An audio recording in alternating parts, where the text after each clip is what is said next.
Welcome back, everybody. It's time again for another review of Star Trek on our Oh Yeah Trek Watch show.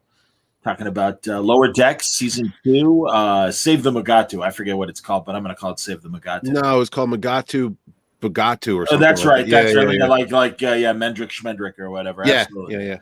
So Mitch Halleck, Franco, myself, Franco Mugato Poop. Let's go around and get ratings. I'm going to shock everybody, but I'll wait till the end and say it. Okay. I may as well say it now because I said I shocked everybody. I actually like this episode. I still had problems with it, but I really like this episode. I don't think this was television. I don't know what this was, but go ahead. I'm going to ask you to explain that because that's I'm going to. Go ahead, Franco. It was shit. Yeah, that's fine. It literally was, and I know it was good. Like, that is the one thing I absolutely hated was the Mugato poop. But explain yourself why it wasn't television. Mitch. Okay, there was one visual joke in this entire 30-minute show, and I'll tell you what it was. It was when the other Mugato was the voyeur watching the other two getting it on, and he stroked his Mugato horn.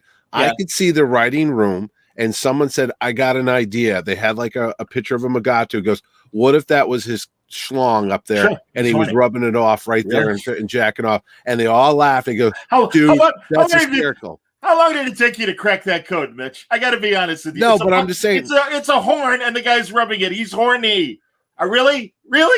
Dude, like that goes back to William Shakespeare and the lusty horn. I could tell you about William Shakespeare motifs. Well, that would have been more impressive than you going, I get what the horn meant. He's horny. I'm sorry. I love you. But seriously, I'm like, really? That's your why it's not television? The fact that I'm comparing William Shakespeare as you like it to Star Trek Lower Decks right now is beyond insanity. Mitch, it might be Stockholm Syndrome. I won't deny that maybe after being beaten to death for 1 season and 4 episodes, actually, I like this one. I don't know why, but I like this one. They might have slipped something into your prescription, Johnny, because I just stared at that TV screen for 30 minutes and didn't even. You could have jabbed me with a pin. I felt I would just. Do you think they? Well, all right. I understand about the humor. Do you think they told a story? No. They didn't tell a story.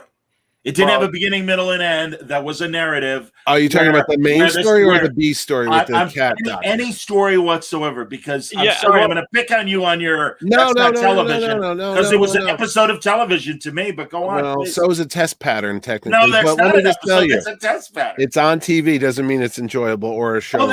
That's fine, too. But when you say it's not television, John, it's like a sight gag. It looks like a marginal... You know those Sergio Aragonés Mad Magazine? Sure, in the borders, the marginals. They used to call them little gag. Like you'd read your book, and then off the side there'd be a little sight gag. That's what this was. That was a little tiny sight gag, but they made a whole show out of that one little thing. In my mind, in my opinion, but I was like, "There's not." I just watched the clock. I was just staring at it, going, "Is it almost over?" There was nothing.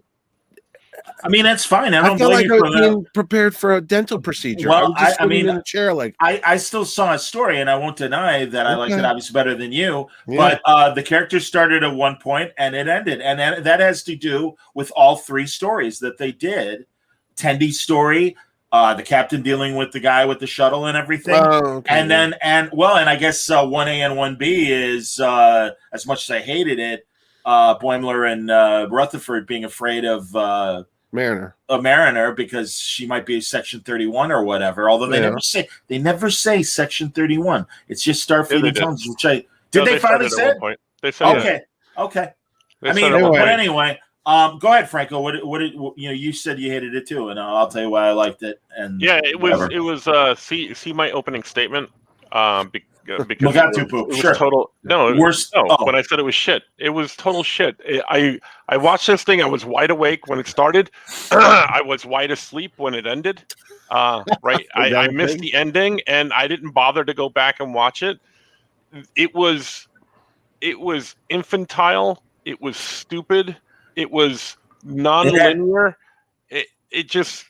I'm watching this going, I can't believe this is Star Trek, first of all. Wow. And then secondly, I can't believe that this is what passes for television, maybe, in their minds. It it just didn't. I don't. It wasn't funny. That. It wasn't funny. The Mugato thing wasn't funny. Again, it's not sexual references. No, the sexual references to it, I think they thought were funny, weren't funny. Oh, sure. The marinara thing, again, with always like she has to do everything. She's the best of everything. Yeah. You know, like that. I agree that with all that. Opening was stupid. Mm-hmm.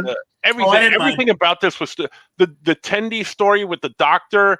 And then, like, I could see it coming a mile away that the last person on the list is going to be this the doctor who didn't even go through the physical, and really a Star Trek doctor not doing a physical. And but it's another cat joke. I mean, essentially, it's the cat afraid. But it's a cat joke. I hated it. Stupid. Absolutely. I mean, guys, the things that you're saying are wrong. Angry. I'm getting angrier than I understand. Well, no, and honestly, I'm so with you on everything you guys point out in terms of what's bad. But to say it's not television, I don't know what that means because I just saw explained it to you. I heard you said those are all bad things.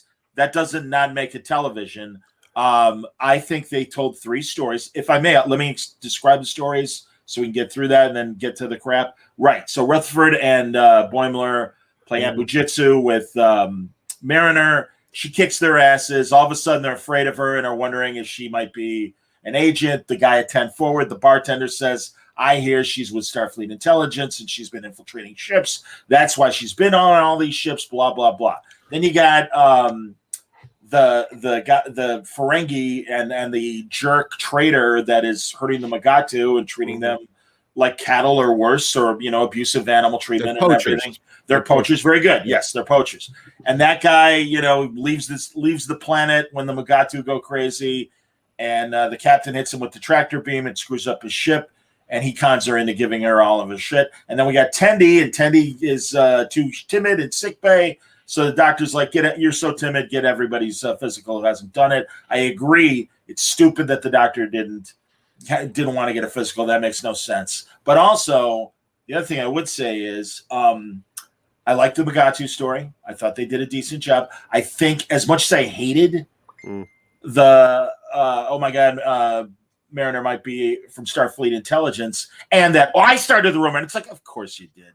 Because you can't help it. Once again, you're the biggest jerk on every ship. But thankfully, she kind of paid for it. And that's okay. And I didn't need to see. I missed the ending. How did she pay for it?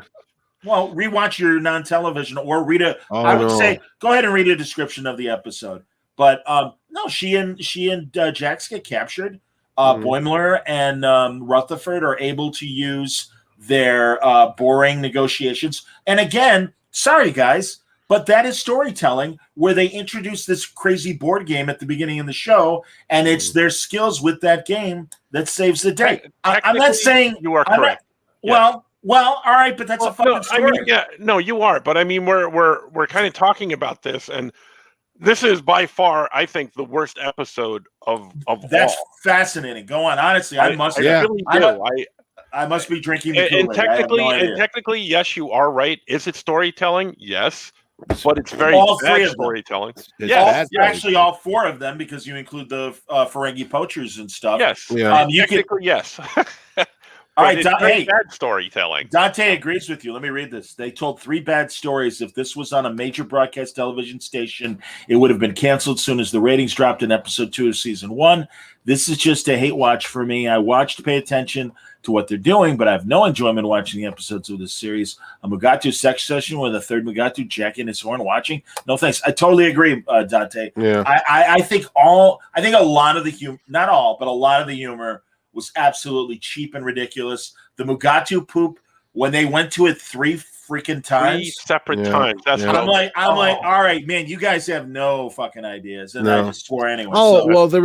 There was the Crocodile Dundee guy. I was like, this is kind of funny. And then they shredded him. And I was like, but I thought that was funny. I know the way to get out of here. And the Mugato ate him. And bit his head off. Yeah. I thought that was funny. I agree with you that the Tendi story was stupid and weak. Again, what drives me nuts is, and actually the Mugato sex stuff, as annoying and gross as it was, and also eating the Mugato poop, this show can't decide whether it wants to be for kids or adults, because once again, right. it's all about friendship is magic. I can't believe you guys didn't think I would tell you the truth about me. Oh, you are my friend. Oh, you guys are good. Shut up, enough. God damn. And then on the same hand, you got, if I may, you got him jacking his horn off. You got Jax eating the Mugato poop. You got threesomes and everything. Again, I don't mind that, but pick a tone. Please pick a tone. Go ahead. That's exactly what I was going to say, because I'm watching it when they get the orders. It's another animal assignment or whatever the captain says.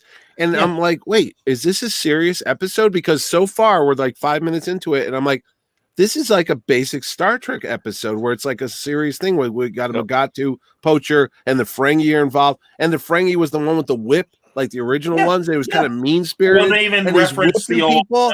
And I'm like, well, this isn't going to be fun and laugh right, because he's got the mother Mugato and they're taking the baby away from her. I go, this is really kind of depressing, but it's supposed to be in a funny humor show. So right there, the tone is off right out of the get-go. And I'm like, how are they going to turn this around into a laugh riot? And then we switch to channel B, or story B, where you got Tendi with the cat doctor, and they must have a lot of cat people on this show because they do this cat joke stuff more often than I can remember. And I'm like, okay, that's the funny part of today's episode. Because when Mariner was sucking the poison out of the guy, I knew exactly what happened. Like, the guy got bit by it, and she's like sucking the Mugato poison out like a rattlesnake. So I go, and it's obviously a misunderstanding. That's okay, there's a storytelling trope. It's a misunderstanding between characters because they saw something they thought they saw, and then it went down there. But it wasn't funny at all. You know what the funniest part about this whole thing was watching Johnny pretend he was a Mugato. Yeah, that was pretty creepy, actually.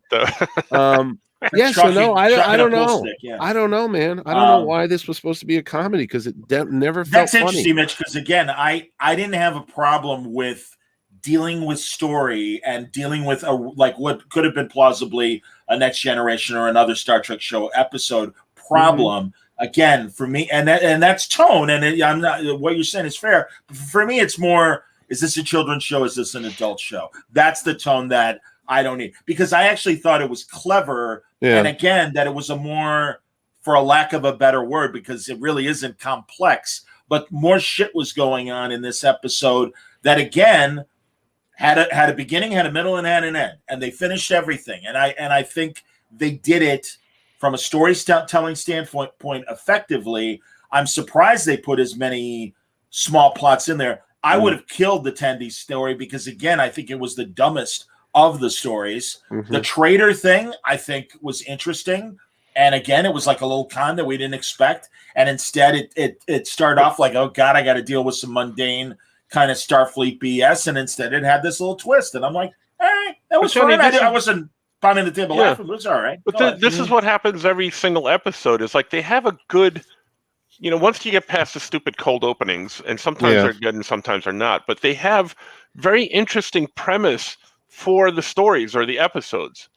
Every single episode so far this this season has been interesting to me at the onset, and then it just all goes downhill. It just quickly. Well, I don't disagree with you with most of the other episodes. Again, for me, this was effective. Michael Cooper has a comment and says he agrees with me in terms of tone. It's all over the place in terms of tone.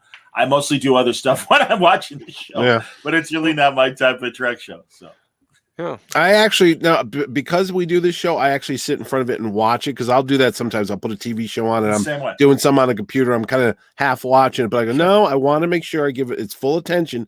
Don't know why, because it doesn't deserve it. But I sit there and go, I want to make sure I didn't miss a joke. And I didn't miss anything. I was wide awake like Franco was. I got home from the movies last night, turned it on at 11 o'clock. By 11:30, I go, I hate this show. I hate everything about it. So. Another thing regarding tone, and it occurred to me, did you guys see, forgive me, a little tangent, the Rick and Morty live action thing I saw the Christopher Lloyd thing today. I saw it pop up, but I didn't watch it. Yeah, it's literally like maybe 7 seconds of actual moment of dialogue or whatever. But yeah, it's live action Rick and Morty with Christopher Reeve, and I forget the kid's name.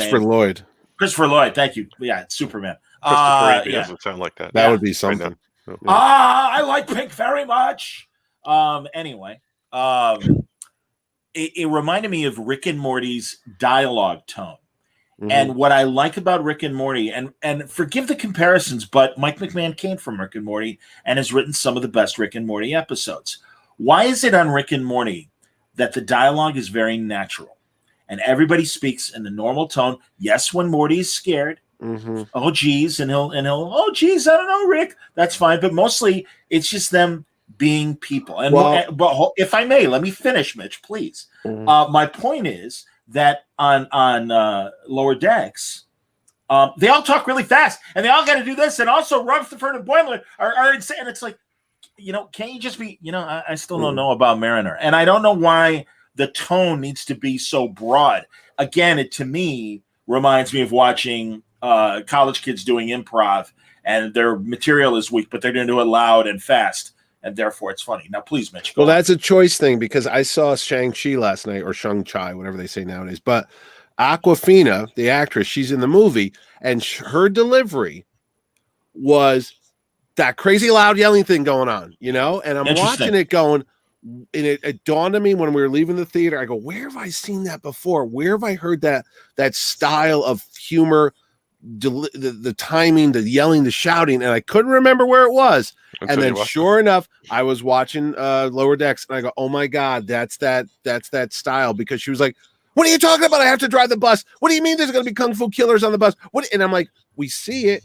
You don't have to scream at it. That's why it's a visual thing. And she's screaming the humor, but it worked there in the movie because I was in an audience with people and they were laughing at it, reacting to it. Maybe because it's one, live action, and two, you see it's a physical thing, where this cartoon show is so out there that you're already in an unreal world to begin with. You don't need to act like over the top. You're already not in a real setting, so you don't have to scream every joke that's there. But that's just so fucking annoying on this show, and they do it all the time, like every scene. But it's got to be the director or whatever it is, the voice director. Yeah, exactly. Yeah. Exactly. Yeah, yes. Because it's happening every episode, and it's not working for me. Well, and as Dante points out, because maybe Justin Rowland and Harmon are coaching, and I will rephrase it from what Dante's saying, coaching the acting rather than again going for loud and big and stuff. So that could very well be. Yeah. I don't really know. You know what? That'd be interesting to see who's the voice director on your Rick and Morty show. I bet you $10 it's not the same one on this Star Trek show. That's for sure. You know how like Andrea Romano would do the Batman animated? She 100%. Had a certain tone, yes. And you could tell, honestly, when you watch other Bat or DC shows, which one she was involved with, because the dialogue is very radio play, very soap opera, very realistic. And then you'd see other ones where they're kind of like, I'm in a cartoon, so I've got to talk like Ted Knight or something. And it's not the same thing. And maybe that's what's the problem with this show. They don't know how to deliver humor, but basically a radio play. That's what they're doing. I think that's the point, though. The writing isn't that great. The delivery isn't that great. The animation, I love the animation. Actually, yes. I think it's really good. Story and delivery are just two things that are just like really bringing this down for me. And story number one, first of all, because I may be able to get over the delivery of but the stories just like are killing it for me. They're killing it. Well, I just think when you have that kind of simplistic delivery of lines, it makes the bad material even worse, because it is, like I said, it's like, I don't know, Mariner just kicked her ass in Ebo Jutsu. I'm kind of afraid of her. Yeah, I'm afraid of her too, as opposed to, I don't know, man. Mariner really seems to know a lot about a lot of weird things. You ever notice that? And again, it's like, if you make it more natural, I'm coming off of, Mitch, I don't know if you're watching it. I asked Franco before we started. Only Murders in the Building, that Steve Martin Short show. Oh, no, is it started? Yeah, I want to see that. I didn't know it was on yet. It's incredible. And it's like when you get quality dialogue in the hands of really good actors and good direction, it's really special. And I'm telling you, I've only watched the first half hour and 10 minutes of the second half hour. There's 5 already up on Hulu. So again, now that you've already seen Shang-Chi, you can go see. I would recommend watching it this weekend. It's amazingly good. But yeah, that's the thing. I really am like, now I want my comedy to come from the material, not from loud, obnoxious, clown-like delivery that's over the top. But that's it's not cleverly written. Yeah, but there's a place for clownish behavior, like Dumb and Dumber, which is dumb and stupid. I love that movie. It's hysterical. Sure. The Naked Gun, things like that. Sure. I would argue that the dialogue is more clever on, because there are a lot of hidden jokes. Right. Okay. Well, Dumb and Dumber as well. But I'm with you on Dumb and Dumber. No. Yeah, I mean, it works because it's. I'm looking up the voice director. No, and I'm thinking Jack Quaid is a good actor. I see him on The Boys. Great actor. He's not. He's a great. Exactly. It's not him. Yeah. No, you are right. Who Mariner is? I don't know who the actress is or whatever. Yeah, but then you have Jerry O'Connell. You have some of these other people. No, I was going to ask you that. Is Jerry O'Connell still on this show? Of course he is. Because the voice sounds different from the first officer. I was like, wow, I wonder if he has a cold. I just caught it last night. I was like, I wonder if that's still him or is he not working there anymore? Maybe because his wife's on the new Star Trek show, so they gave him this. This is very interesting. I mean, it's like, I don't know if these are voice directors, because they've got. I would think that these are the full animation directors that they're listing. All right, let me see if I can find. The only thing I can think, is the voice director's deaf. All right, that's cute, but again, I don't know. I think this is something I'm going to have to deal with that off air, as far as finding out who the voice director is. I might even ask some of my animation friends and see if they know, because honestly, truly, and now I want to expand even beyond Rick and Morty. My buddy Pat Schumacher, who's the showrunner for Harley Quinn, co-showrunner, they are so meticulous with dialogue, delivery, getting great writers, getting great actors, serious voice directing, and getting the joke the way they need it to be. And it probably is a choice by the producers that no, this is big, crazy, silly. It's a silly show, so it needs to be silly. And it's like, all right, but you see, even Mario is agreeing with me. This episode was better than last week. Still probably, I would agree with problematic. I mean, again, hated the scatological jokes. The Mugato, it's like, okay, fine, easy to watch Mugato fucking, all right, whatever. I hated that not only hey, we're afraid of Mariner. Well, of course you are, because I started the rumor. And it's like, of course you did, you asshole. Once again, Mariner proving she's an asshole every week for you, everybody. Oh, it started off with that when she was beating the shit out of him. I go, why would you be friends with this person? She's literally fucking kicking your ass. That's fine. They bloody her nose because they've been training, and she's like, awesome, bring it on. Again, I'll let that slide. I thought the Embo Jitsu scene was effective, and it wasn't just something that they'd walk by and you'd see an Embo Jitsu suit and the weapon, that they actually did it. I mean, it is that one of those weird, goofy things from the second season where Riker and his dad are fighting Embo Jitsu and everything. Yeah, it's like, who thought of this? It's like, Spring Ball is another one that they play on Deep Space Nine, but is it Pyramid? Pyramid's the card game on Galactica, but they had their 3-on-3. Yeah, they had with the ball. Sport. Yeah, I remember that. Yeah, it was like rollerball and basketball combined, and indoor soccer. Mm-hmm. I was thinking it might be a COVID problem. Look at me trying to make excuses for the show, because a lot of those other shows, they would get together in a read through with the talent and the writing crew, and they would read the script, and you could make notes like, oh, that's a funny line, or somebody came up with a better idea. Maybe because they've been the first season. No, I'm just saying maybe because they've been in silos, like they're all working remotely. Yeah, they're not all together, and it's not a group effort, and that's why a lot of this shit doesn't get fixed, because you don't know. What's his name? Jack Quaid's delivery is not as good as whoever doing Mariner, because they're not in the same room. They're doing separate ones, and then they edit them together. But go ahead. I was just going to say, Andrea on Justice League did not have group readings. Okay. That they did do separately. But Andrea is a strong enough director to know the continuity of what she's directing and what she wants. And by the way, not just the Justice League comparison, but also, Andrea did the Boondocks. So she's very, very, I mean, that's why when I've interviewed her on Word Balloon, it's like, hey, you are amazing because you can handle comedy and action and deliver a cool, fun animation that adults like. So again, that is the crux of the problem. But I mean, I'm trying to think of other little things. Again, Tendi, it's disappointing because I think these characters could be interesting in a much more subtle way.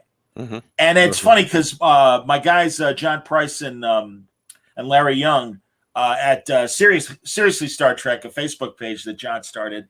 John writes a lot of essays for Medium.com. Mm-hmm. And that's how I discovered him in terms of being aware of what he does. And he is always like very smart, is really disappointed in Discovery, disappointed in Picard.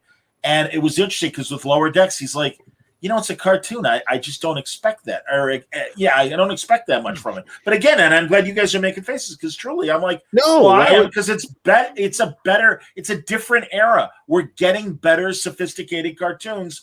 Again, much like live action Star Trek, why can't Trek be smart? The 70s cartoon is kicking this show's ass when it comes to story. Mm-hmm. Dude, SpongeBob kicks this show's ass. That's got more funny bits in it than this show. But even if it's like, it's was showcased or advertised to be a funnier show, but it's not. I think what you guys said before is it's suffering from an identity crisis. It doesn't know if it wants to be funny, doesn't know if it wants to be serious, it doesn't know if it wants to do one story or four. It doesn't know how to follow through on those stories. Well, technically, again, you'll yell at me about story, but they were all crap. But I'm going to disagree. Yeah, I know. They were all crappy. Yes, technically it is a story, but they were all crap. Well, I do think they could have. I do think they could have spent more time on fewer stories. Go ahead, Mitch. I was going to say the captain with that shuttle breaking, with whatever the spacecraft the guy had breaking up when they did the tractor beam. See, that was kind of funny because all those years you watch Star Trek and they would always get a ship and a tractor beam. I'm like, wow, this is a whole different story idea right now because who the fuck is Starfleet just to pull somebody over and grab their shit and bring it aboard? You know what I mean? I was watching that going, this is like a real bad cop situation here. Like this guy's leaving the thing and like, hey, you stop. We're Starfleet. No, I got to go. No. And then they broke his shit. And I go, I thought that was a funny bit right there. Well, what was the reason? You thought it was funny or weird? You thought it was funny or weird? No, I thought it was funny because what would you do? Like the guy goes, that was my whole life and everything's just floating in space now. I'm like, yeah, what the hell? And they gave him a shuttlecraft. I go, that is like, I know it's a cartoon. It's not real, but I'm like, no, that was, I wonder what they would do because the people live on these little spaceships. It's like you just wiped out this old guy's life and everything. And I'm like, why am I even thinking about this? It's not even real. But I'm like, I wonder if his photo album's there, if he had a pet. What if there was somebody else on that thing? I missed the ending. What was that resolved or was that? Yeah, they gave him a shuttlecraft and then they found out he was a scammer going around doing the same bit. He would get a piece of junk spacecraft and it would blow up and then he'd hit up the admiral. Yeah, it's a con. It's a space con, and the admiral, the admiral husband to the captain is like, "Hey, just so you know, in your sector, there's a guy that's been doing this shit." Yeah, and everything. Now all right. Shame on me because I thought that guy. No, he was a different character. I thought that guy was leaving the Mugato planet when the Mugatos went crazy. I guess it was a separate thing that was just happening in the sector. No, he was the guy with the Ferengis. All right, he was that same guy. Yes, okay. That's what I was going to say. That even again, this story connects. That guy left, was fleeing. He gets caught in the tractor beam. I agree with you. I love it because it's happened before where the tractor beam's too strong and the ship's going to explode. And again, I thought that was a clever little sub story plot of. Yeah. Oh shit. We just destroyed everything you have, and the guy's got the sob story. I mean, this is like the guy throwing himself in front of a car. And MASH they would do that. So yeah, exactly. The old Korean guy. Yeah. But that's what I'm saying, man. Like that was good. They took a classic story trope and they turned it into a Star Trek trope. And again, I'll give them points for that. I'm telling you guys, I'm again with all my problems for it. I liked it better than the Collector episode, which I gave 2.5 stars, and I'm like, I guess I'm giving it 3 stars, and that's fine. I'm not trying to change your guys' minds. What time of day did you watch this show, Franco? Were you tired? Because you said you fell asleep. I'm just wondering because it was the end of the day. I'm like, maybe we were tired. It was like 10 o'clock at night, and I was. I'm like, all right, I got to watch something because I wasn't drawing, so I'm like, all right, because again, like you guys, I try to watch this stupid shit every week. Yeah. Rather, if I have to watch the stupid shit, I'll put it on while I'm working. But like, since we're doing it for this, I actually sit and watch it, and I'm thinking, why am I doing this? And again, piqued the interest. I'm like, oh, this is interesting. And then as we're getting towards the end, I'm like, this is not working for me because I'm bored out of my mind and I'm falling asleep. No, I'm trying to think of when I turned off to watch. I mean, I watched it all, but when did it just shut down? I think right when they landed. Oh, when the Mugato started flipping out, and they's like, "Oh no, Mariner's sucking the blood out of the guy." That's right when the scene. I said, "Oh, this is going to be stupid," and then I just turned off for the rest of the show. And then the whole B plot with the Tendi and the doctor, I didn't even give a crap about. Yeah. Who cares? Again, but that seemed like a recycled. That seemed like a recycled story from the wooden box that the box, the cat. It ends with the lame cat joke. Yeah. Right. Oh, when she was under the bed and scratching at her like that, I was like, "Oh, okay, it's a kitty cat." Here, Dante has a couple things here. My big question is why were the Mugato torture and horn smuggling swept under the rug instead of holding the Ferengi accountable, having them arrested or something instead of naming we got? And wait, where was it? So according to Star Trek Lower Decks, animal torture and theft of their horns was deemed acceptable. I don't know. I took it as it depends on the high you get from it. I took it at the resolution, and the reason why they didn't take the Ferengi in was obviously Rutherford and Boimler were able to convince them that, hey, in a very Ferengi way, instead of torturing these things, you ought to do this, and you're going to make a ton more profit and stuff, and that they saw the light. And again, before the Mugato were cut loose, and they first show up, and they're like, hey, this violates Federation law. And it's like, I wasn't sure if the planet really was under Federation law or not, the specific planet. And that might be another reason why it's like, all right. I mean, technically, they don't explain it. What do you mean? They don't explain whether it was. Well, but I'm saying, as opposed to the resolution of take the Ferengi in for being abusive, they found a positive thing. And again, compromise. And that. I mean, and again, that's why I'm like, oh, that's good. They brought it back to the bullshit with the board game, which again, I'll say on the surface, it's like, no, that's funny because again, in Gene Roddenberry's future, Earth people no longer have conflict, and they've all learned to live together in peace and harmony. That's my attempt at a Gene Roddenberry. That's actually really good. Well, I've been watching Darren Dockerman do it on Inglorious Treksperts, and that scares me right now. He cracked the code, yeah. So I must say, I am not a fan of Lower Decks. I found the scatological humor of Jax eating the poop of the Mugato very confusing and disturbing. I had to Majel and I had to kick back and smoke 3 bowls to get over the trauma of Lower Decks. So there you go. But I like the compromise. Compromise to me, again, it's like, that's funny. That's like taking risk and turning it into a more 24th century Earth. Like, yeah, we don't do war anymore. Let's do compromise. That made me laugh. I'm like, that's clever. So that's why literally I could point to things where I'm like, all right, well, that was clever. Yeah. And I haven't said that about any other Lower Decks episode. The Collector, a couple of the artifacts, I'm like, all right, I wouldn't even say clever, but at least it registered positively with me. So, yeah, I mean, Dante's like, I'm grading these shows very generously. No, I don't think I am. I'm very hard. And I feel bad. And maybe subconsciously, it made me like this episode more. But I really did. I'm like, okay, this is all right. They're still annoying in their ways. Tendy's still there. So that's what I'm saying. Like, God, if you just tone it down, this would have been an amazing episode. But that's me. See, I thought the bartender was a new character. Kind of reminded me of Captain Quig or Quint from Jaws, the way he was like talking. Sure, like, oh, that's interesting.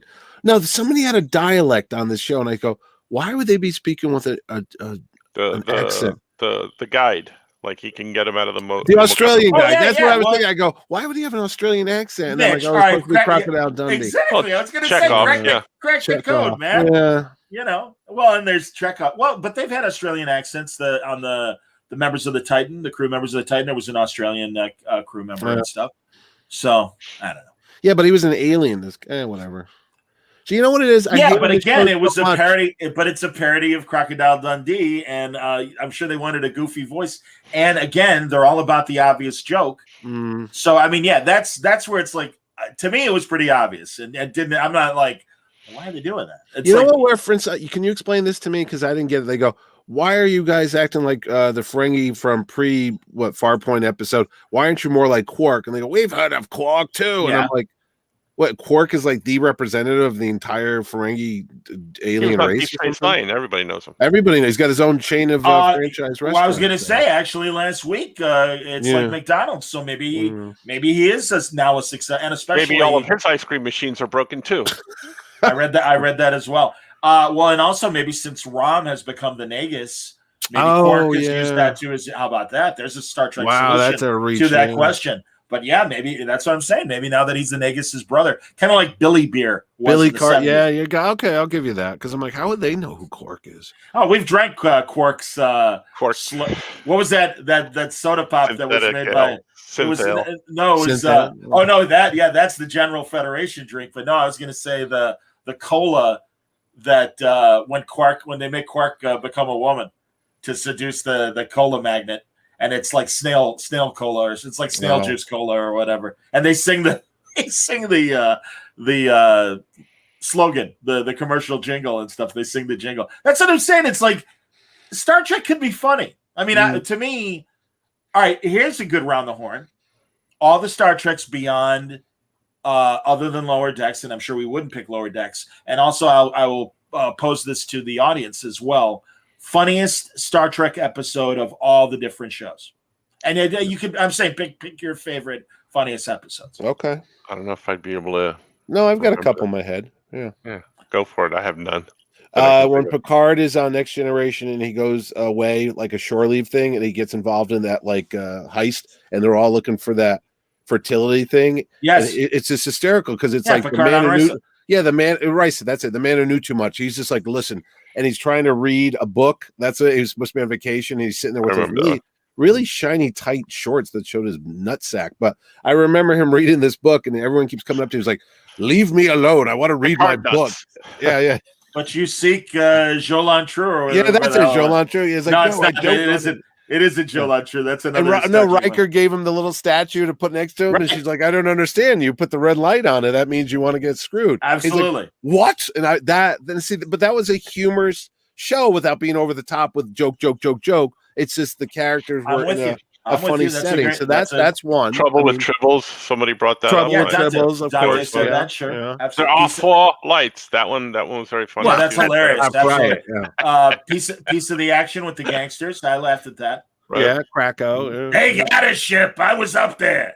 Deep Space Nine had a lot. Whenever you had O'Brien and the Doctor on some missions, they would always do some good stuff. They were a very good chemistry. The baseball episode is hilarious. Yeah. And especially when Cisco's like, all right, I want to hear some chatter out there. Hey, better. Yeah. And Worf goes, death to the enemy. I am not a merry man. Oh, no. And then the Worf episodes when he's in the Wild West with his little son. And then they had the Robin Hood episode when Yeah, he's not a merry man. Yeah. I am not a merry man. And it gets the arrow. Fortunately, it didn't hit any of my important components. Yeah, Little Green Men, Michael says, very good. Absolutely. Very funny. Great episode where Nog's got the redhead rubbing his ears. And she's like, are you sure this is helping? And that's just like the Mugato with his horn. Oh, here's a funny one, too. Was there some kind of knock towards Discovery when they go, imagine when you're talking about the crew of the Atlantis. And they said, oh, they disappeared. Imagine a ship being lost just because they headed into a light. And I'm thinking, is that supposed to be the Discovery going into the void with the Red Angel and then disappeared and never heard from again? Could be. I would have no problem with that. Yeah, because I was like, oh, they're making. I didn't think of that, but it's all right. Well, again, that's their. Here's one for you, John. Motivation to make fun of all. Did Discovery ever have a funny episode yet after 3 or 4 seasons? I would say that their attempt at a funny episode was, and there was also like some crazy shit going on, was the one with Harry Mudd and the time loop from the first season. That to me, because it always started with the little dance party, and it always had Tilly starting with her head, of course, like this. Are you gonna dance with him or what? You know. Yeah. Can you see my imaginary braids on? I like evil Tilly. But let me ask you guys a question. Has there been a funny episode? That's another episode of funny episode. Go ahead. I'm sorry. I apologize. Go ahead. Has there been a funny episode of Lower Decks? No. Well, again, that's why I said excluding Lower Decks. No. Like I said, I really thought the Collector episode was clever. I did think so. Out of 4 episodes this season, I've actually kind of liked 2. I feel better. I'm not asking anyone to agree with me, but it does make me feel like I'm less of a hater because I actually did find a couple things. Let me ask you: have you gone outside at all in the last month? Yeah. Why are you all spinning? Exactly. So I've been huffing a lot of aerosol spray paint. Yeah. It's getting all that silver shit. And know, I find if I do that before I watch an episode, I kind of like it. I kind of like it. Yeah. It's sad but true. They're better when you're. Yeah. So anyway, I cannot recommend Only Murders in the Building more. It is so amazingly good, and it's such a relief because it's Steve Martin and Martin Short and John. Oh, maybe I'm wrong. I was going to say I thought John Hodgman was co-writing with him. I think it's a guy named John Hoffman, so I might be wrong about that. But yeah, it's so good. And then instead of Lower Decks, can we talk about What We Do in the Shadows? We'll shift to. Oh, was that on last night again? I missed it. Well, it's on Hulu if you got Hulu. Yep. Oh, I'll watch it. Yeah, next day, it's like it premieres on FX, and then the next day they stream it. Yep. So did you see What If with Doctor Strange? Yes. Yeah. That was really good. Real dark, right? Here's something for a show that's supposed to be a kid's show. I don't know if it is or not because it's on Disney Plus. One would assume it's a family thing. That was dark, and that seems to not. Just like you said, Star Trek Lower Decks, you don't know if it's written for kids or adults. That last Doctor Strange episode was really dark. If you're a kid under like 13 or 14, all about death, and he couldn't bring him back, and he tried to try. So, but is that a kid's show? I assume. But the movies have kind of gone down that path a little bit. Yeah, I think What If has the same tone as the Marvel movies in terms of being PG-13. Yeah, but no, it was very well done. I liked it a lot. Oh god, and I was so happy that both Cumberbatch and Rachel McAdams was even the girl. Yeah, until this Swenson did the Ancient One. Benedict Wong. Benedict Wong was in there. No, everybody was in it. It was great. So, no, I thought it was tremendously good. Can we get them to do the Lower Decks episodes? Yeah, right. Teams. Here's what Ordway said to me last night. He says, "Do you think they're using What If to set up this big storyline? I know the movies have you had the phase 1 with the Thanos thing and everything happened, but he said, are they using the What If show to tie in to this big epic sprawling I think so. Of course they are. Yeah, story? I mean, I know they did with Loki and Scarlet Witch. They already got the multiverse. But I think this is part of it. Yeah, based on what we've seen so far, I think everything is connected. And that's really smart and wonderful. And I think that only even makes casual Marvel fans go, God, I'm really glad I got Disney Plus because I'm really digging the series and everything that they've been doing. And I think in general, that's the case. You just get nitpicks here and there about Loki and Scarlet Witch, but I've yet to read anything negative about What If. And no, not at all. I was just wondering. Gigantic Jeff wanted a different narrator. I don't understand why it has to be the Watcher. And I'm like, because that's What If. So it is in the book. Yeah. I'm like, what's right? Yeah, but I'm like, no. But. I'm like, he wants the Observer, not the Watcher. Exactly. I don't know. You should have made it like Benicio del Toro's character from Guardians. Because it's always been the Watcher and What If from fucking day one. That's my asshole. My favorite. Fuck you. And changing the whole history because you don't like Gigantic Jeff. No, we like Gigantic Jeff. It's all right. I know, but I'm saying I've always loved What If. It's been one of my favorite books. I'm like, that's the premise of it. Oh my god! When I got Marvel Unlimited, one of the immediate callbacks because I don't have the collection. Was to reread my favorite early What Ifs and stuff. I love What If. See, I never read the later series because somebody's like, "Oh no, they redid it again a lot in the '80s and more." But I was like the original Roy Thomas, Don Glut. Yeah, the Watcher wasn't in the later series. It was he wasn't. No, it was Billy the Casual Observer. Yeah. No. And even the attempts to do it, they had more pages in the original one. Yeah. Because we'd get like 40-page stories, I believe. Right, but then it became just like 20 pages, and it wasn't enough pages to, I think, personally, I didn't think, to effectively tell a story, which again always blows my mind when it comes to animation, and I felt this way even more so with Justice League Action. They would do a 12-minute story.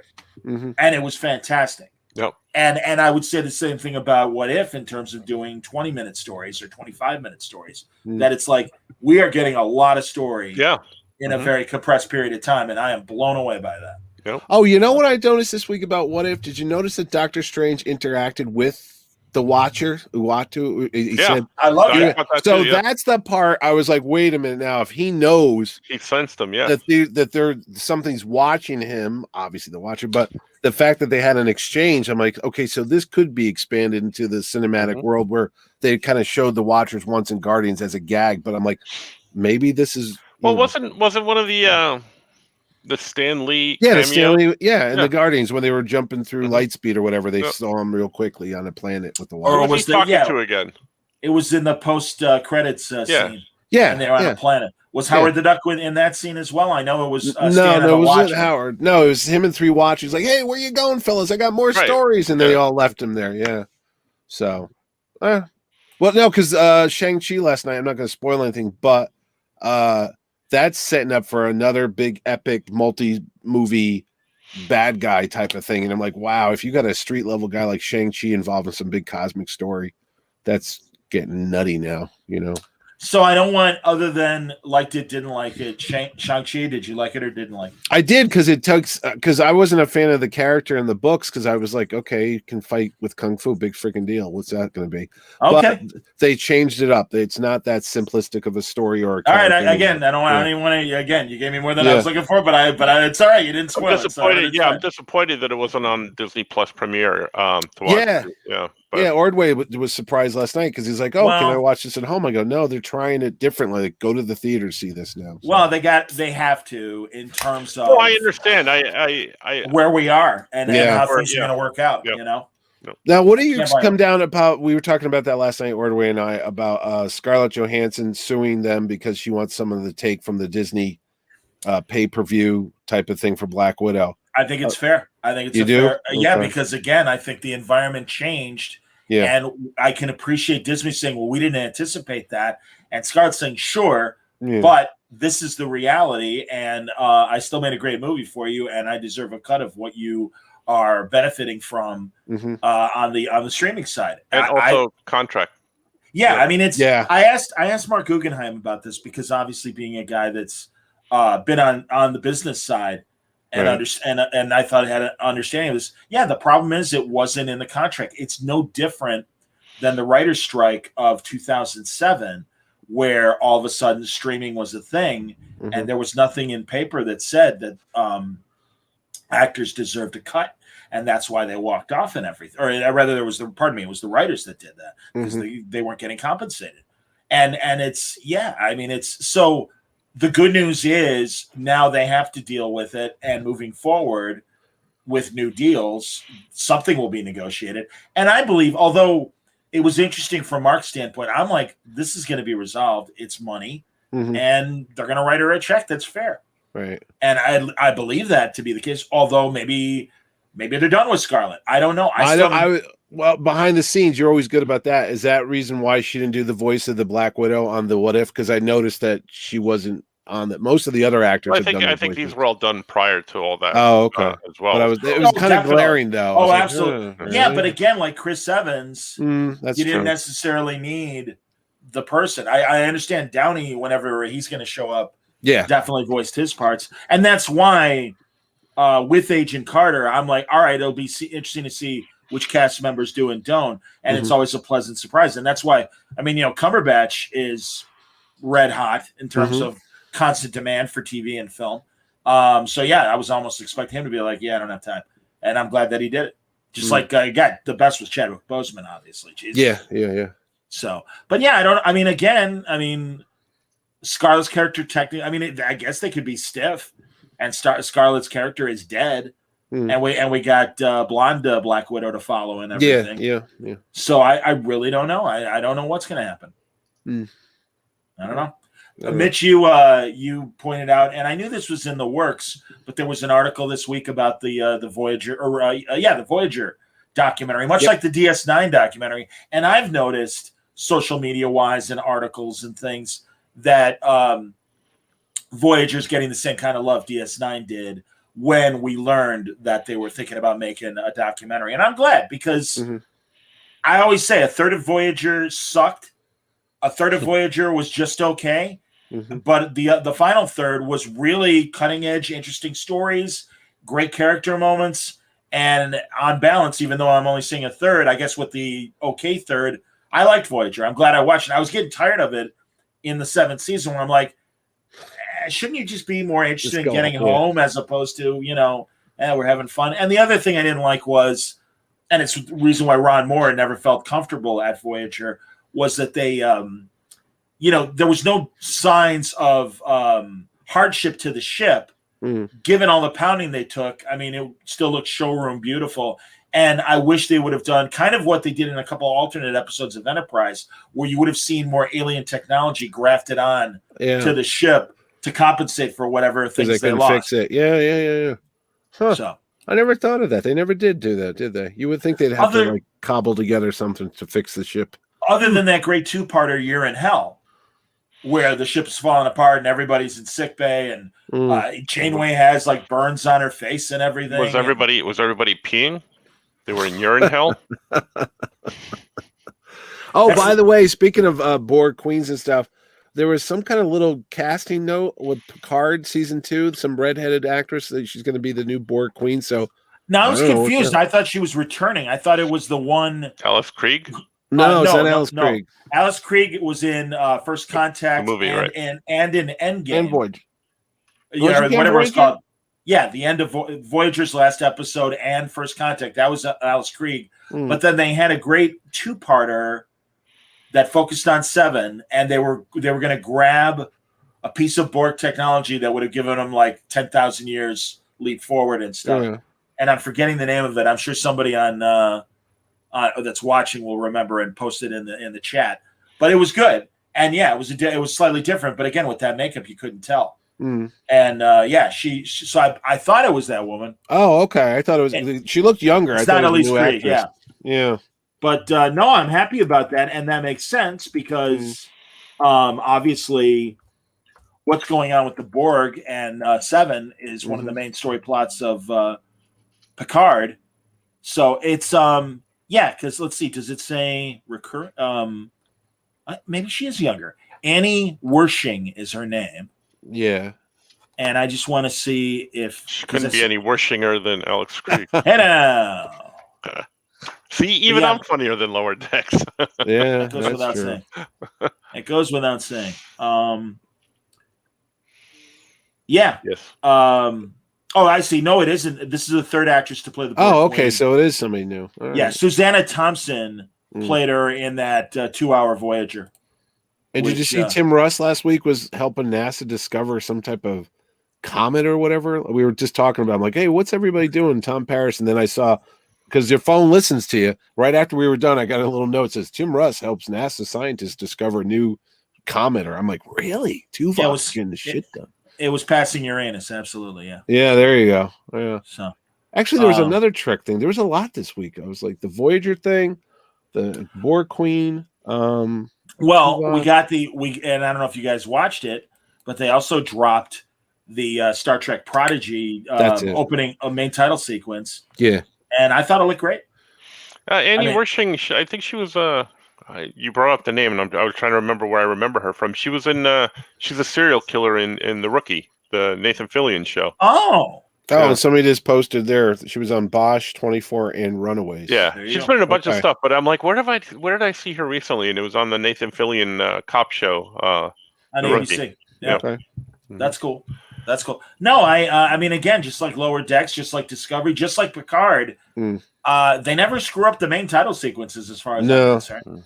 And that was good. I'm like, okay, fine.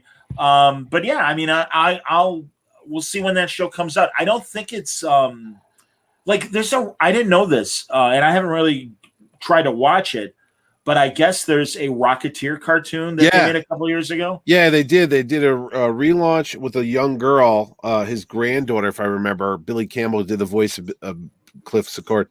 So there was a little kid show, but now they're doing one that takes place in the 50s with a Tuskegee Airman, from what I read. He's going to be the new Rocketeer. Yeah. But they didn't say if Billy Campbell and Jennifer Connelly are coming. No. But one would hope they would, because technically they would almost be about that age. I mean, if it was, it's been 30 years since that movie. Wasn't there something that I read, maybe it was this that you're talking about, but didn't I read something about them revisiting another movie, perhaps? Yeah. That was this week. They broke that news. Yeah.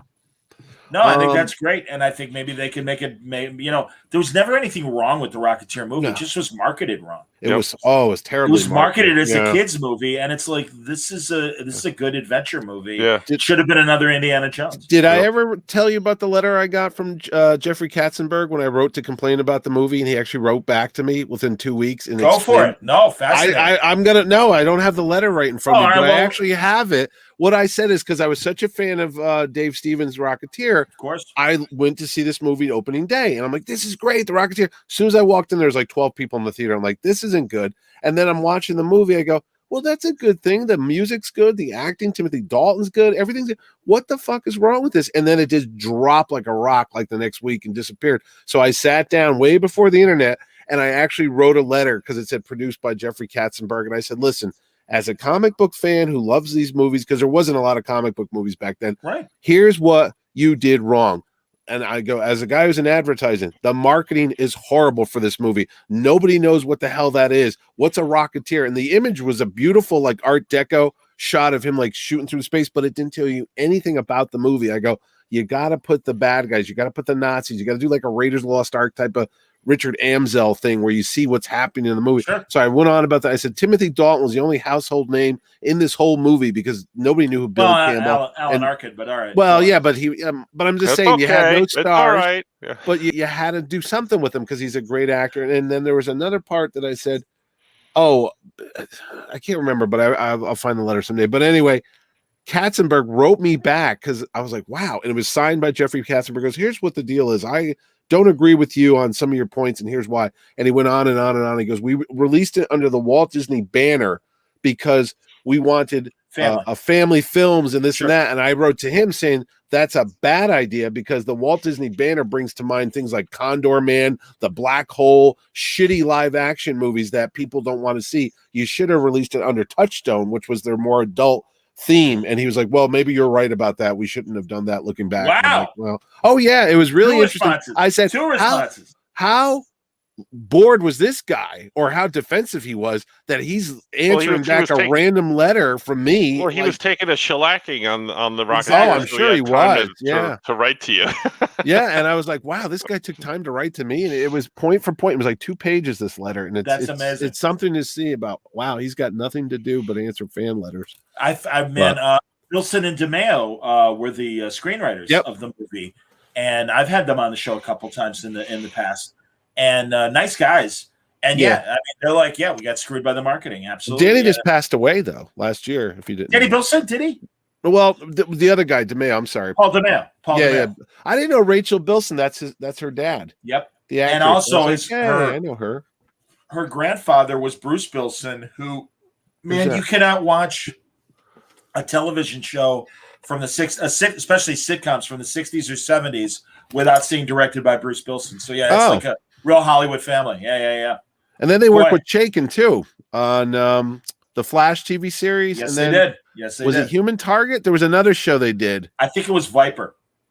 Okay. There was another like superhero thing. Oh, you want to punch? You want to get a punch in the mouth from Howard? Mention Viper. And I'm just kidding. He's great. He's like, really? I didn't know he worked on that. No, not really. He'd be just like, that piece of shit. That's when he was in Hollywood back in the 90s. Yep. Thank God he came back to comics. We missed him. No, but the Rocketeer it always deserved better than it got. So hopefully it'll turn around. Dante wants to know if we'll do a special episode of Trek Talk for the new Dune movie. Oh, that looked amazing. I saw the trailer last night. Dude, that's going to be great. I'm for it. I mean, I hope the theater situation gets, or is that going to be another HBO I was going to say, is that on HBO Max the same day? Yeah. Because that's a Warner Brother release. Oh, that's great. Yes. I was going to say, I remembered from the slate of movies. Honestly, we are so in flux, and it is so interesting when we truly do come out the other side, how much this hurts theaters and how much the audience is going to be like, we're willing to pay the $30 extra to stream it rather than go to the theater. Oh, but Dune, I was in an IMAX theater. That thing looks so amazing on that giant IMAX screen last night that Ordway's like, oh, it's going to be on HBO. I go, I don't give a crap. I'm going to the theater to see this thing because it was epic. I mean, there's only so much. I understand. And I saw Suicide Squad on my regular TV as opposed to seeing it in IMAX and everything. So I don't know. I don't know. I saw it both ways, but yeah, you can't compete. Was Suicide Squad? Yeah, I was going to say, was it obviously better on the big screen? Oh, the big end sequence with Starro, absolutely. Sure, yeah. Sure.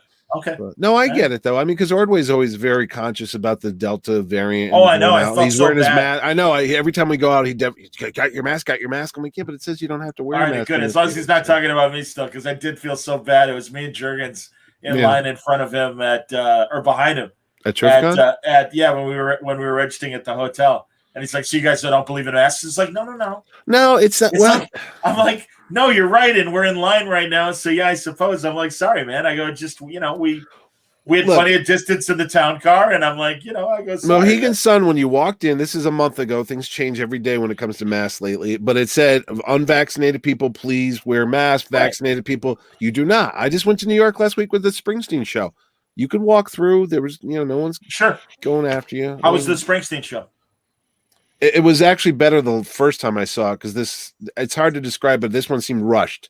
Like he was like just going through the thing. I'm like, okay, next, let's go. And he got off. But interesting. Definitely some.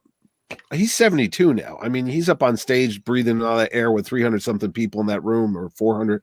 He might be a little worried. Paranoid. Yeah, like I shouldn't be on stage breathing all this air because somebody might have something out here that might take me out of the game. Was it at the Garden? Where was it at? No, it's at a small theater. It's at the St. James Theater. It's an old-fashioned Broadway house. Yeah. I know St. James. Absolutely. Yeah, it only fits, I don't know, a couple hundred if that, maybe. Sure. But, no, again, in our travels to New York, we've been down Broadway Road. Oh, you know what? Speaking of movie, we were talking about that because Jerry said they just pushed back 2 releases. Oh, the Top Gun movie. Because it's funny when you go to the theaters, they give you cups, that have movies coming out, and it said Top Gun, June 2020. I'm like, wait, that was over a year and a half ago. Yeah, and it said that got pushed to next year, and they also pushed. Next summer, 2023 June, and they also pushed back Mission Impossible 7 with Haley Atwell because Paramount doesn't have enough movies. Jerry was telling me in the till right now, they have to like space it apart because there's just not enough productions happening worldwide. So they can't just throw every movie they have because they might be like, we're out of movies right now. Right. They'd have nothing to release when things will hopefully be better. No, I understand. I thought you were going to say No Time to Die. And I was like, no, we saw the trailer for that. That says release finally on like November 3rd or October 6th. It's supposed to be next month. And hopefully that gets out because they've been promoting that thing for last over a year. Yeah. No, May of 2020, I think it was supposed to come out, wasn't it? That's over a year. Yeah. But all right. Yep. But boy, oh boy. And I don't know. It just seems weird. Like I told you. I do math sometimes.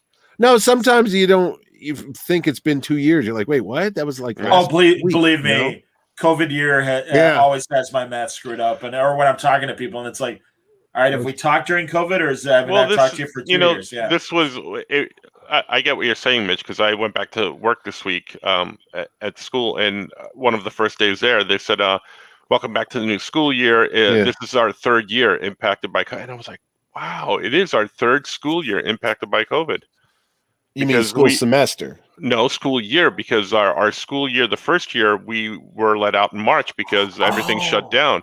Then all of last year, now this year, this is our 3rd school year. Wow, that COVID. Is crazy. Yeah. So like when they said it, I was like, wait a minute. Like I had to remember, we were in March, and then all of last year, and then this year, this is our 3rd year. School's been impacted by COVID. Every year, or every during this COVID thing, I should say, not every year. Every now and then I will think back to the movie Wizards, and they have those scenes of the soldiers in gas masks. Yeah, here we are. I went. No, Shang-Chi. What I noticed at the end of the movie, it was all filmed in New Zealand. Oh, I saw that. Usually they do it in Atlanta, like Marvel Studios, Atlanta, Georgia, or something. But at the very end, we're watching. I think New Zealand was one of the first places to open up. Okay. Movies. I was like, why did they go there? But and I think that's why. There's a couple of productions, and I think I could be mistaken, but I think Marvel was one of the movies production houses that moved there to get these things done because they're open there, and you go there for a couple months, film the thing, and then. So they moved all their offices and everything there. Wow. Yeah. But I could be mistaken, but I think it was Marvel's one of them that did that. There is part of me that would love to go to New Zealand. It has nothing to do with The Hobbit or anything like that. I just to literally be that far on the other side of the world and everything. Oh, you might know this, John, because when they're doing the special thanks to, we always take a picture of it because Ord was like, quick, take a picture, see if my name's there. Sure. Last night we're doing it, and it said, Shang-Chi created by Englehart and Starlin. That's fine. And then you had all these other names of people that were associated, but there was a special thanks to, after those credits came up on the bottom, where it says special thanks to Matt Fraction. And I'm thinking because he redid the Mandarin character, that's of course, why. Sure. But it was weird. Like, why wouldn't you put that with the other comic creators? This was like, 40, 50 names way on the bottom. Maybe he's going to be more of a player going forward. Yeah. No, Matt. I mean, well, that could be as well. You're right about that. That's very possible. And as Rob Burnett always says, you don't get what you're worth. You get what you negotiate. And Matt and Kelly Sue are really doing a lot in development and writing for several of the studios, and maybe Matt was like, hey, and who knows if, again, we read that Guardian article a couple weeks ago where they said all the comic book creators, all they get is a handshake and a $5,000 check. Maybe Matt negotiated a separate title card in some way, whether it's tied to money or not, and I think that's great, and I'm very happy for him. That's cool. Wayne wanted to know, Mitch, if there were any Canadian credits. No, I don't think I saw any Canadian. Why, did they film any of Shang-Chi in Canada, Wayne? I don't know, but I know that Shang-Chi himself is a big Canadian actor, and he was on that. He did that Kim's Convenience. Kim's Convenience, which Jerry I loved. I'm very bummed that it became problematic from the cast standpoint. I didn't know. Yeah, I mean, you could do your research and find out about it. Is it still on? Listening. No, they finished. They wrapped up the show. Okay. It was after they wrapped up the show, and he was the first one to really step up and say, this was the situation. And the woman who played the mother is like, yeah, he's not wrong. Oh, our Discovery friend is in this movie. Michelle Yeoh. I saw her. I was like, oh my God, it's Michelle Yeoh. Good. Yeah. I just saw something else with her.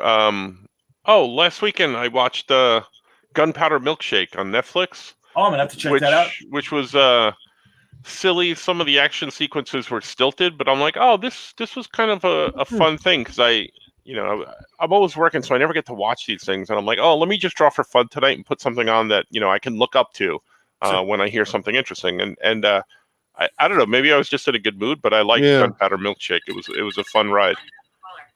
Sorry. Yeah. So she was awesome in Shang-Chi. Cool. Who else was in there that you know from Star Trek? No. Yeah, don't tell me. Yeah, we got to go for the weekend now, so I could go watch that. Yeah, exactly. No, we could wrap up. Absolutely, guys. Yep. Again, we'll see what comes next week. I didn't see a trailer for next week. I have no idea, and I don't care. But again, I mean, like I said, I liked it. I don't blame you guys for not liking it, and we'll see what we get next week. In the meantime, so can't wait. I understand. Orville's coming soon. That's the other one that wrapped. I saw a post from Seth. Did they list a date or no? He said, "I'm so glad this is up. I can't wait to come back again." Yeah. Well, next week, and again, I know you guys are busy. I, at the very least, will be watching on Star Trek Day on the 8th to watch what announcements are made and sit through their idiot panels that are always so positive and have nothing but fluff in them. Well, really, man, God, I watched the ones from San Diego, and I'm just like, is Wheaton hosting them again? Yes, it's Wheaton and LeVar Burton's daughter. They're going to alternate. Oh, okay. And there's a schedule at StarTrek.com if you're curious. But yeah, I would imagine that's when we're going to hear release dates on at least a couple of these goddamn shows. Yeah. If not, I mean, I would really hope it would be like, all right, obviously we released the main title sequence from Prodigy, so that's next. Discovery season 4 is after that, and Strange New Worlds is after that, and hopefully even a Picard announcement. But who the hell knows? Who the hell knows? So we'll see. All right. That's all. Until next time, as always, thanks for watching. Thanks for listening. Stay safe. Stay happy. Stay healthy. Bye-bye, everybody. Thanks for all the